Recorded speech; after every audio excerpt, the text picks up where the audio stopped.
कसा असावा, ज्याला नको भीती नक्षत्रांची, भीती आंधळ्या ताऱ्यांची, आयुष्याला भिडता नाही चैन करावी स्वप्नांची.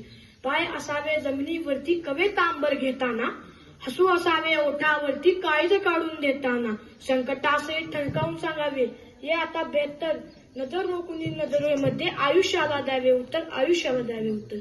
यावरून तुम्हा सर्वांना माझा विषय समजला असेल. नमस्कार, मी शौर्य रवींद्र गरा, इयत्ता 7वीचा दिशा अकॅडमीचा विद्यार्थी. आज तुम्हा सर्व समोर विषय घेऊन आलो आहे. आजच्या तरुण पिढीसमोरील आदर्श व आव्हाने.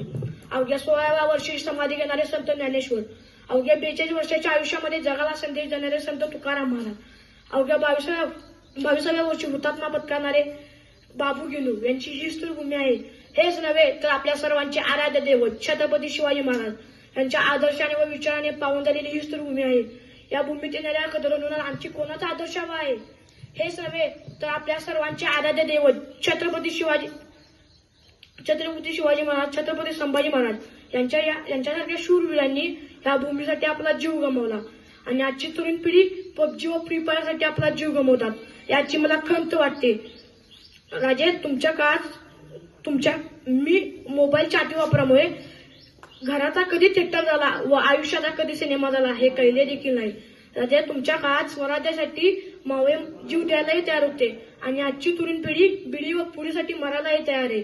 परीक्षेत कमी मार्क मिळाले म्हणून आत्महत्या करणारे विद्यार्थी पाहिले आहेत मी. खरा यशस्वी कोण होतो? जो योग्य निर्णय घेतो तो नाही, घेतलेला निर्णय योग्य आहे हे सिद्ध करतो तो खरा युवक. सिंहाच्या निर्भयतेने पुढे जाणारे युवक आज या देशाला हवा आहे. म्हणून म्हणतो, भिजलो जरी आज मी हा माझा अंत नाही, भिजलो जरी आज मी हा माझा अंत नाही, पेठेन पुन्हा नव्याने हे सामर्थ्य नाशवंत नाही, पेठेन पुन्हा नव्याने हे सामर्थ्य नाशवंत नाही. छाटले जरी पंख माझे पुन्हा उडेन मी, छाटले जरी पंख माझे पुन्हा उडेन मी, अडवू शकेल मजला अशी कोणती भिंत नाही, अडवू शकेल मजला अशी कोणती भिंत नाही. धन्यवाद. जय हिंद, जय भारत, जय महाराष्ट्र.